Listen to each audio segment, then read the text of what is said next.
Hello दोस्तों, स्वागत है आपका सिलेक्शन रूट में।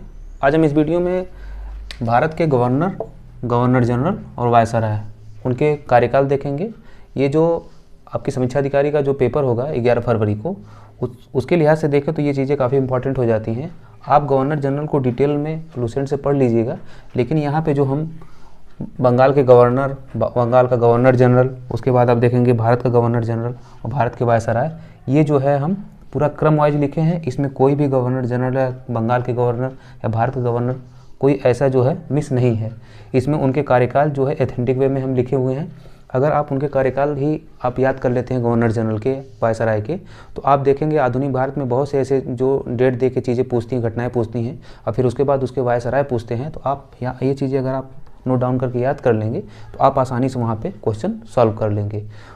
हम आपका ज़्यादा समय न लेते हुए सीधे इंपॉर्टेंट टॉपिक पर अपनी चर्चा करते हैं। और एक बात और आपको बता दें कि जैसे आप देखेंगे कि आपके पास अभी भी 50 दिन शेष हैं, और इन 50 दिन में बचे हुए दिनों में आप चाहेंगे तो सेलेक्टिव टॉपिक पढ़ते हुए अपना सिलेबस, जो समीक्षा अधिकारी का सिलेबस निर्धारित किया है आयोग ने, वहाँ पे सारी चीज़ें आप कवर कर लेंगे। इससे संबंधित हमने अपने चैनल पे तमाम वीडियो डाली हुई है। उसमें आप देखेंगे तो हर सब्जेक्ट पे स्ट्रेटजी हमने बताई है कि इस सब्जेक्ट में कौन कौन सी चीज़ें इंपॉर्टेंट है और उनको आप कैसे और कहाँ से कवर करेंगे। तो आप अगर चैनल पर नए होंगे तो जाके उन वीडियो को देख सकते हैं। आज की इस वीडियो में हम भारत के गवर्नर, गवर्नर जनरल और वायसराय का कार्यकाल देखेंगे। आप देखेंगे चीज़ें छोटी छोटी हम लिखे हैं, लेकिन स्पष्ट है। आपको अगर चीज़ें समझ में नहीं आएंगी, पढ़ने में प्रॉब्लम होगी, हम एक बार चर्चा कर देंगे तो आप जो है उनको समझ जाएंगे। तो हम देखते हैं कि जैसे बंगाल का गवर्नर जो है, ये बंगाल का प्रथम गवर्नर जो हुआ था वो रॉबर्ट क्लाइव। उसका कार्यकाल था आपका 1757 से लेकर 1760 तक।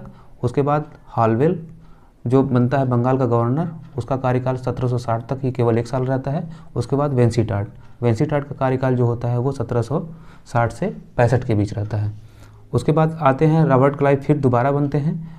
उनका जो कार्यकाल दोबारा होता है वो 1765 से लेकर 1767 तक, यानी केवल 2 वर्ष के लिए ये बनते हैं। उसके बाद जो आते हैं वेरलेस्ट आते हैं।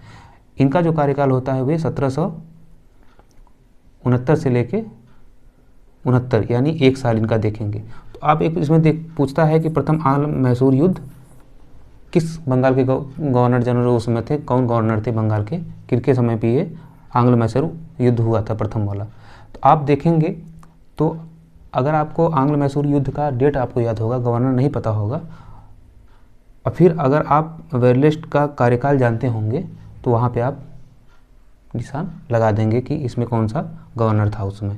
उसके बाद बात करते हैं हम कर्टियर का। कर्टियर जो 1769 से लेकर 72 तक थे।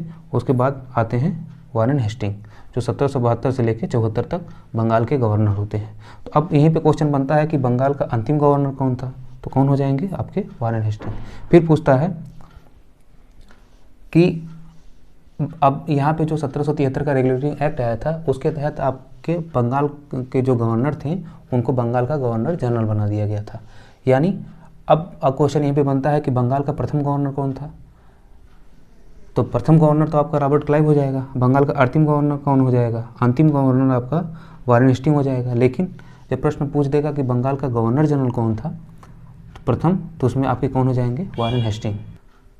तो वारेन हेस्टिंग के बाद आपका मैक्स फर्सन का कार्यकाल आ जाता है। इनका कार्यकाल आपका 1785 से लेकर 1786 तक रहते हैं। मैक्स पर्सन के बाद आपके आते हैं लॉर्ड कॉर्नवालिस। इनका कार्यकाल जो है 1786 से लेकर 1793 के बीच है। और उसके बाद आ जाते हैं सर जॉन शोर। इनका जो कार्यकाल आप देखेंगे 1793 से लेकर 98 तक के बीच इनका कार्यकाल रहा है। उसके बाद सबसे इंपॉर्टेंट आ जाते हैं लॉर्ड वेलेस्ली, और इनका कार्यकाल आपका हो जाता है 1758 से लेकर 1805। उसके बाद के हम देखेंगे बंगाल के गवर्नर जनरल देखेंगे तो उस पर हैं सर जॉर्ज बारलो। इनका जो कार्यकाल होता है 1805 से लेके 1807 के बीच। उसके बाद आते हैं लॉर्ड मिंटो प्रथम। लॉर्ड मिंटो प्रथम का कार्यकाल होता है 1807 से लेकर 1813। लॉर्ड हेस्टिंग उसके बाद आते हैं, इनका कार्यकाल होता है 1813 से 23। इसी 1813 में देखेंगे तो पहली बार महिलाओं को जो है वोट करने का अधिकार मिला था 1813 के अधिनियम में। और इस समय गवर्नर कौन थे, बंगाल के गवर्नर जनरल कौन थे, लॉर्ड हेस्टिंग। उसके बाद लॉर्ड एडम्स आ जाते हैं। इनका कार्यकाल केवल 1 वर्ष का है और ये 1823 में बने थे। उसके बाद लॉर्ड एमहर्स्ट करके आते हैं, इनका कार्यकाल होता है 1823 से लेके 1828 के बीच। उसके बाद जो है बंगाल का जो अंतिम गवर्नर जनरल होता है वो होते हैं लॉर्ड विलियम बेंटिंक, इनका कार्यकाल होता है 1828 से लेकर 1833 तक। यानी बंगाल का अंतिम गवर्नर जनरल कौन होगा आपका, लॉर्ड विलियम बेंटिंक हो जाएंगे। इसी के बाद 1833 का जो एक्ट आता है, चार्टर एक्ट, उसके बाद क्या होता है कि अब बंगाल के गवर्नर जनरल को भारत का गवर्नर जनरल बना दिया जाता है। तो यहाँ पे देखेंगे कि बंगाल का अंतिम गवर्नर जनरल है जो लॉर्ड विलियम बेंटिंक है। तो इसके बाद इन्हीं का कार्यकाल आता है यहाँ पे, तो ये क्या हो जाएंगे, भारत के प्रथम गवर्नर जनरल, जो कि यहीं पे कंफ्यूज लोग करते हैं। तो आप ये चीज़ें अगर क्रम वाइज करके याद कर लेंगे तो ये प्रश्न आपका गलत नहीं होगा। उसके बाद लॉर्ड विलियम बेंटिंक का देखेंगे तो भारत के प्रथम गवर्नर जनरल बनते हैं, इनका कार्यकाल हो जाता है फिर 1833 से लेके 35 तक, यानी 1828 से लेके 33 तक तो ये बंगाल के गवर्नर जनरल होते हैं। उसके बाद जब 1833 का एक्ट आ जाता है तो उसके बाद ये क्या हो जाते हैं, भारत के गवर्नर जनरल। तो इनका फिर कार्यकाल कब होता है 1833 से लेके 35 के बीच। उसके बाद बेंटिंक के बाद आते हैं चार्ल्स मेटकाफ, इनका जो कार्यकाल होता है 1835 से लेकर 1836 तक। एक बात और बता दें आपको दोस्तों, ये जो हम जन आंदोलन पढ़ते हैं, प्रमुख विद्रोह पढ़ते हैं, उस समय देखेंगे तो 1800 की ये क्रम चल रहा है, वर्ष चल रहा है, इसी में आपके जो है देखे विद्रोह के समय पूछ लेगा उस समय विद्रोह में कौन से गवर्नर जनरल या भारत के वायसराय या बंगाल के गवर्नर थे।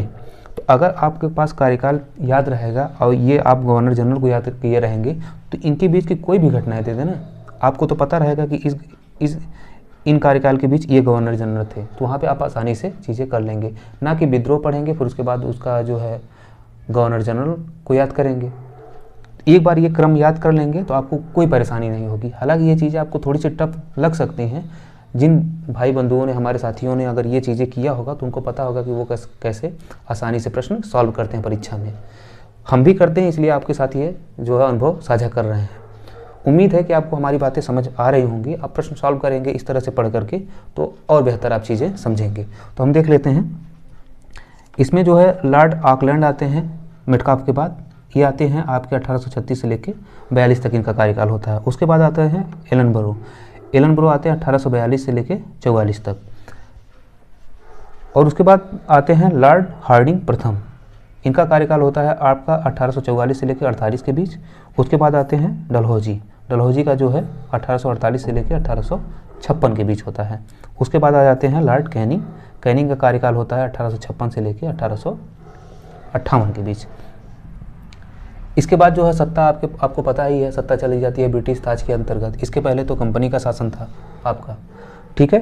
तो अब क्या हुआ कि अब भारत के गवर्नर जनरल को जो 1858 का अधिनियम आया था उसके बाद क्या किया गया, अब भारत के गवर्नर जनरल को भारत का वायसराय बना दिया गया। यानी अब गवर्नर जनरल न कह के एक वायसराय की पदवी थी, वायसराय से इनको संबोधित किया जाने लगा। अब यहीं पर प्रश्न बनता है कि जो भारत के अंतिम गवर्नर जनरल कौन थे, तो कौन हो जाएंगे आपके कैनिंग।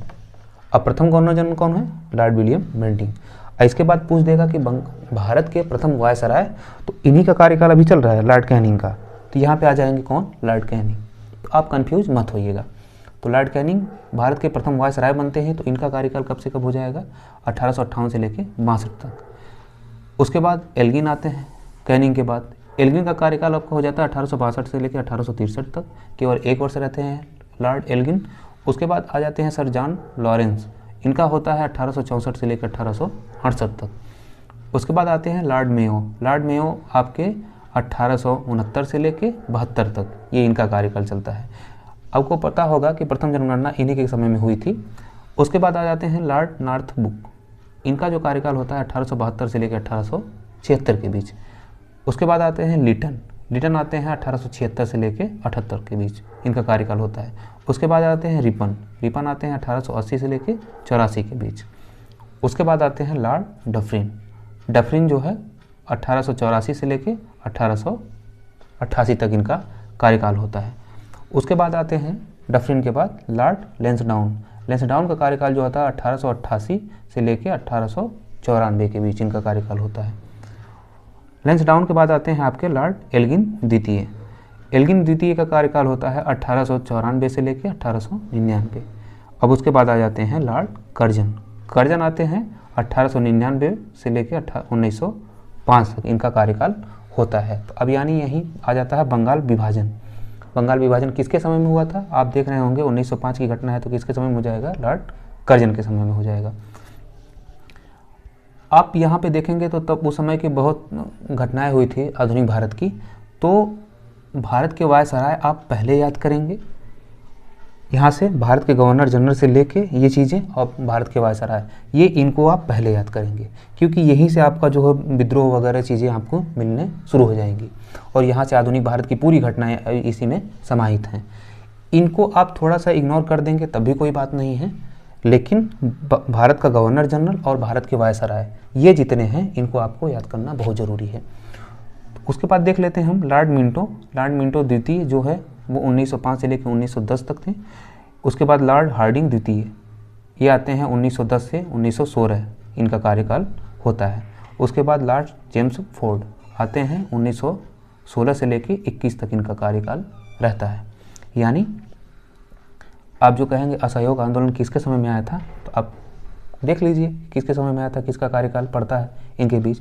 उसके बाद आते हैं लॉर्ड रीडिंग, इनका होता है 1921 से लेकर 1926 तक कार्यकाल। उसके बाद इरविन का कार्यकाल आता है 1926 से 31। उसके बाद आते हैं विलिंगटन, लॉर्ड विलिंगटन आते हैं 1931 से लेकर 1936 तक इनका कार्यकाल रहता है। उसके बाद आते हैं गवर्नर जनरल जो हमारे हैं, उसके बाद जो भारत के वायसराय आते हैं वो है लॉर्ड लिनलिथगो, इनका कार्यकाल होता है 1936 से लेकर 1944। यानी क्रिप्स मिशन आप कहेंगे किस में आया था, तो इनका डेट आपको याद रहेगा तो आप बता देंगे कि इस समय कौन गवर्नर भारत का वायसराय था, तो आप लिनलिथगो को याद रखेंगे 1936 से लेकर 44। आप देखेंगे तो यहाँ पे आप अगर नाम ही केवल आप क्रम वाइज याद कर लें, उसके बाद देखेंगे तो 94, 99, 99, 1905, 1905 से 1910, 10 से 16, 16 से 21, 21 से 26, ऐसे करके आप जब क्रम बनाएंगे तो आप चीज़ें बड़े आसान तरीके से याद कर पाएंगे। अभी आपको ये देखने में थोड़ा टफ लग रहा होगा, लेकिन जैसे आप 2-4 मरतबा इसको पढ़ेंगे आप देखेंगे कि ये चीज़ें अपने आप आसान होती चली जा रही हैं। लिनलिथगो के बाद कार्यकाल आता है तो आता है लॉर्ड वेवल का। वेवल प्लान आपको पता ही है कब आया था, वेवल योजना के नाम से, जून योजना के नाम से जानी जाती है। वो आता है आपका 1944 से लेके 1947 के बीच इनका कार्यकाल होता है। उसके बाद आते हैं माउंटबेटन आते हैं 1947 से लेकर 1948 तक। यहाँ पे क्या हो जाएगा, भारत के अंतिम वायसराय कौन हो जाएंगे, माउंटबेटन। उसके बाद आएंगे श्री राजगोपालाचारी। तो अब यहीं पे भारत हमारा स्वतंत्र होता है, तो स्वतंत्रता के बाद हो जाएंगे प्रथम भारतीय गवर्नर जनरल कौन हो जाएंगे, श्री राजा गोपालाचारी। ठीक है, श्री राजगोपालाचारी। तो यहीं पे हमारा गवर्नर वायसराय का चीज़ें खत्म हो जाती है। उसके बाद बन जाते हैं आपके राष्ट्रपति, आपके राजेंद्र प्रसाद। ठीक है, तो ये था शार्ट में सारी चीज़ें। आपको गवर्नर जनरल, बंगाल के गवर्नर से लेके बंगाल का गवर्नर जनरल, भारत का गवर्नर जनरल और भारत के वायसराय, ये एथेंटिक वे में सारी चीज़ें लिखी गई हैं, इसमें आपको कोई त्रुटि नहीं मिलेगी। और आप इसका चाहें तो स्क्रीनशॉट ले सकते हैं, स्क्रीनशॉट लेके आप अपने तरीके से अपने नोट्स में इसको मेंशन कर लेंगे। 1 पेज में या 2 पेज में चीज़ें आ जाएंगी, उसके बाद इसको याद कर लीजिए। इसके बाद जो अगली टॉपिक हम बनाएंगे वो जितने भी युद्ध हुए हैं भारतीय इतिहास में, चाहे वो प्राचीन भारत के युद्ध हैं, चाहे मध्यकालीन भारत के युद्ध हैं, चाहे आपके आधुनिक भारत में जो भी आंग्ल मैसूर युद्ध या जो भी आंग्ल युद्ध हुए हैं, उन पे अगली वीडियो हम बनाएंगे और सारे युद्ध जो है एक ही वीडियो में समाहित कर देंगे। तो आप देखेंगे कि इस चैनल पे जो हम इस चैनल के माध्यम से आपको जो इम्पोर्टेंट टॉपिक है, जहाँ से डायरेक्टली क्वेश्चन बनते हैं परीक्षा में, और उसमें कोई आपको परिभाषा याद करने की ज़रूरत नहीं, उसके पीछे का बैकग्राउंड आपको जानने की कोई ज़रूरत नहीं है। आप जो चीज़ें हम डायरेक्ट लिखेंगे बोर्ड पे, आप उसी को याद करेंगे तो वहाँ से आपके प्रश्न परीक्षा में आपको मिलेंगे। तो उम्मीद करते हैं कि आपको ये जो चीज़ें हम लिखे हैं आपको समझ में आई होंगी, और समझ में आई हैं तो आप इसको अपने जो भी आप नोट्स बनाते हैं उसमें नोट करिएगा, इसको पढ़िएगा। तो आज के वीडियो में बस इतना ही, मिलते हैं हम अपने अगली वीडियो में, तब तक के लिए नमस्कार।